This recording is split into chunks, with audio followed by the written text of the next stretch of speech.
नमस्कार साथियों, स्वागत है आपका एक बार फिर ज्ञानकृत क्लासेस में।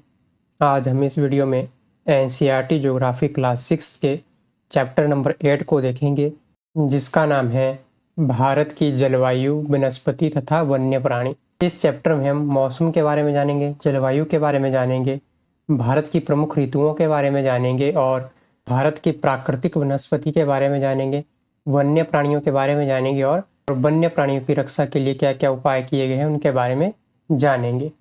तो चलिए सबसे पहले हम जानते हैं मौसम के बारे में। मौसम क्या होता है?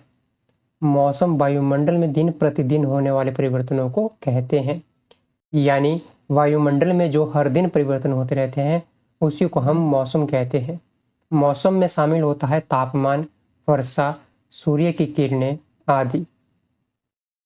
वहीं पर अगर हम बात करें जलवायु के बारे में कि जलवायु क्या होती है, तो जलवायु जो है वो किसी स्थान की मौसम की दीर्घकालीन औसत स्थिति होती है। यानी किसी एक स्थान पर बहुत लंबे समय तक रहने वाली मौसमी स्थिति को जलवायु कहते हैं। भारत की जलवायु की बात करें तो भारत की जो जलवायु है वो मानसूनी है। आगे बात करते हैं कि जलवायु को प्रभावित क्या क्या करता है। तो जलवायु को किसी स्थान की भौगोलिक स्थिति प्रभावित करती है, उसके साथ ऊंचाई प्रभावित करती है, समुद्र से दूरी प्रभावित करती है और स्थलाकृतियां प्रभावित करती हैं। अगर बात भौगोलिक स्थिति की करें तो जो स्थान भूमध्य रेखा के पास होते हैं वहां पर सामान्य तापमान रहता है, यानी ना तो ज़्यादा गर्मी होती है और ना ही ज़्यादा ठंड होती है। और वहीं पर अगर ऊंचाई की बात करें तो जिन क्षेत्रों की ऊंचाई कम होती है वहां पर जो है तापमान अत्यधिक होता है और ऊंचाई वाले क्षेत्रों में तापमान कम होता है। अगर बात करें समुद्र से दूरी के बारे में तो जो स्थान समुद्र के जितना पास होगा वहां पर उतना ही समान तापमान पाया जाएगा, यानी न तो ज़्यादा गर्मी होगी और ना ही ज़्यादा ठंड होगी। अगर स्थलाकृतियों की बात करें तो पर्वतों पर जो है जलवायु ठंडी होती है और जो मैदानी इलाके होते हैं वहां पर जलवायु गर्म होती है। चलिए अब बात करते हैं भारत की जलवायु की विभिन्नताओं के बारे में। आप सभी को पता है कि भारत में जलवायु विभिन्नता पाई जाती है। भारत में अत्यधिक ठंडे क्षेत्र भी हैं, अत्यधिक गर्म क्षेत्र भी हैं और ऐसे क्षेत्र भी हैं जहां पर न तो अत्यधिक ठंड होती है और ना ही अत्यधिक गर्मी होती है। अगर ठंडे क्षेत्रों की बात करें तो जैसे द्रास हो गया, कारगिल हो गया, ये भारत में कुछ ऐसे ठंडे क्षेत्र हैं। अगर बात करें गर्म क्षेत्रों के बारे में तो भारत में जैसलमेर, बीकानेर जो कि राजस्थान में आते हैं वो बहुत गर्म क्षेत्र हैं। वहीं पर बात करें अगर समान जलवायु वाले क्षेत्रों की तो जो तटीय क्षेत्र हैं वो समान जलवायु वाले क्षेत्र हैं। चलिए अब आगे बात करते हैं भारत के प्रमुख मौसमों के बारे में। तो भारत में 4 प्रकार के मुख्य मौसम पाए जाते हैं, जिसमें पहला है शीत ऋतु, दूसरा है ग्रीष्म ऋतु, तीसरा है वर्षा ऋतु और चौथा है शरद ऋतु। जो शीत ऋतु है वो दिसंबर से फरवरी महीने तक रहती है। वहीं पर ग्रीष्म ऋतु जो है वो मार्च से मई तक रहती है और वर्षा ऋतु जो है वो जून से सितंबर तक रहती है और शरद ऋतु जो है वो अक्टूबर से नवंबर महीने के बीच में रहती है। चलिए अब आगे बात करते हैं शीत ऋतु के बारे में, जिसे हम इंग्लिश में विंटर कहते हैं। तो जैसा कि मैंने आपको कहा कि ये दिसंबर से फरवरी महीने तक होते हैं। इस समय जो है सूर्य की किरणें सीधी नहीं पड़ती है, जिससे उत्तर भारत में तापमान कम होता है। यानी दिसंबर से फरवरी महीने के बीच भारत पर सूर्य की किरणें सीधी नहीं पड़ती है, जिसके कारण उत्तर भारत में तापमान बहुत कम हो जाता है। वहीं पर अगर बात करें ग्रीष्म ऋतु के बारे में, जिसे हम इंग्लिश में समर कहते हैं, तो ग्रीष्म ऋतु जो है वो मार्च से मई महीने तक रहती है। इस समय सूर्य की किरणें अधिकतर सीधी पड़ती हैं। दिन के समय शुष्क एवं गर्म हवाएं चलती हैं, जिन्हें लू कहा जाता है। तो ग्रीष्म ऋतु में जो है सूर्य की किरणें भारत पर सीधी पड़ती हैं, जिसके कारण यहाँ पर अत्यधिक गर्म एवं शुष्क हवाएं चलती हैं और ये जो गर्म और शुष्क हवाएं होती हैं इन्हीं को हम लू कहते हैं। चलिए अब आगे बात करते हैं वर्षा ऋतु के बारे में, जिसे हम मानसून कहते हैं। तो जैसा कि मैंने आपको कहा कि जो मानसून है वो जून से सितंबर महीने तक रहता है। अगर बात करें मानसून शब्द की तो मानसून शब्द जो है वो अरबी भाषा से लिया गया है। वहीं पर भारत की जो वर्षा है वो मानसूनी हवाओं पर निर्भर करती है। इसके अलावा विश्व में जो सबसे अधिक वर्षा वाला क्षेत्र है वो है मोंसीराम, जो कि मेघालय में स्थित है, यानी भारत में स्थित है। इसके साथ भारत की जो कृषि है वो भी वर्षा पर निर्भर करती है। चलिए अब आगे बात करते हैं शरद ऋतु के बारे में, जिसे हम रिटर्निंग मानसून भी कहते हैं।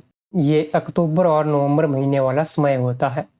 इस समय भारत के दक्षिण भागों में, विशेषकर तमिलनाडु और आंध्र प्रदेश में वर्षा होती है। यानी तमिलनाडु और आंध्र प्रदेश में जो है लौटते हुए मानसून से वर्षा होती है।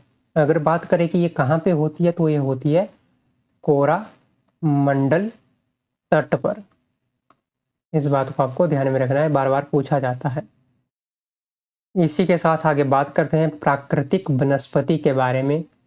तो बिना मानवीय हस्तक्षेप के उगने वाले पौधों को हम प्राकृतिक वनस्पति कहते हैं। अलग अलग प्रकार की जलवायु में अलग अलग प्रकार की वनस्पतियां पाई जाती हैं। प्राकृतिक वनस्पति को जो है सबसे अधिक जो प्रभावित करती है वो करती है वर्षा की मात्रा। यहाँ वर्ष नहीं होगा, यहाँ होगा वर्षा की मात्रा। और जैसा कि हम जानते हैं कि भारत में जलवायु भिन्नता पाई जाती है, इस कारण जो है भारत में अलग अलग तरह की वनस्पतियां पाई जाती हैं।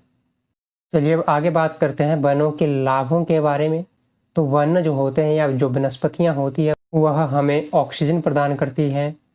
इसके अलावा मृदा अपरदन को रोकती हैं और इनसे हमें ईंधन, लकड़ी, जड़ी बूटियां आदि मिलती हैं। और प्राकृतिक वनस्पति या जो वन होते हैं वो वन्य जीवों का घर भी होते हैं। ये थे कुछ वनों या प्राकृतिक वनस्पति के लाभ। चलिए अब आगे बात करते हैं वन्य प्राणी के बारे में कि वन्य प्राणी क्या होते हैं। तो वनों में रहने वाले जानवरों को वन्य प्राणी कहा जाता है। वहीं पर बात करें भारत के राष्ट्रीय पशु के बारे में, तो भारत का राष्ट्रीय पशु बाघ है और राष्ट्रीय जो पक्षी है वो मोर है। इसके अलावा भारत में पाए जाने वाले कुछ जानवर इस प्रकार से हैं, जैसे शेर हो गया।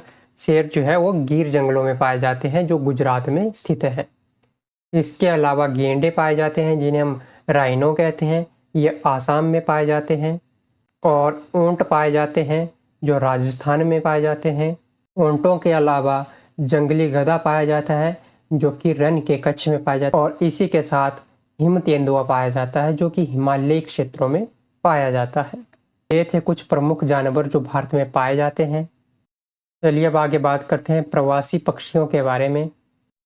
प्रवासी पक्षी जो है वो विदेशों से हजारों किलोमीटर उड़कर भारत आते हैं। उदाहरण के लिए पिनटेल बत्तख और लिटल स्टंट। जो लिटल स्टंट है उसका वजन लगभग 15 ग्राम होता है और यह आर्कटिक प्रदेश से लगभग 8000 किलोमीटर की दूरी तय करके भारत आती है। जानवरों और पक्षियों के अलावा भारत में जो है सांपों की भी सैकड़ों प्रजातियां पाई जाती हैं, जिसमें कोबरा और जो कैरेट है वो प्रमुख प्रजातियां हैं। चलिए अब आगे बात करते हैं वन्य प्राणियों के संरक्षण के प्रयास के बारे में कि भारत में इनके संरक्षण के लिए क्या क्या प्रयास किए गए हैं। तो इनके संरक्षण के लिए भारत में राष्ट्रीय उद्यान स्थापित किए गए हैं। इसके अलावा वन्य जीव अभ्यारण्य जो है वो स्थापित किए गए हैं और बायोस्फीयर रिजर्व पार्क बनाए गए हैं। और इसी के साथ वन्य प्राणियों के संरक्षण के प्रति जागरूकता फैलाने के लिए भारत में प्रत्येक वर्ष अक्टूबर महीने के पहले सप्ताह को वन्य जीव सप्ताह के रूप में मनाया जाता है। तो ये थे कुछ उपाय जो भारत में वन्य जीव संरक्षण के लिए अपनाए जाते हैं। और इसी के साथ इस वीडियो में इतना ही। आशा करता हूँ आपको कुछ ना कुछ सीखने को मिला होगा। अगर आपको इस वीडियो से कुछ सीखने को मिला है तो हमारे चैनल को सब्सक्राइब जरूर करना और इस वीडियो को लाइक करना। मिलते हैं अगले वीडियो में, तब तक के लिए सीखते रहिए, पढ़ते रहिए। जय हिंद, जय भारत।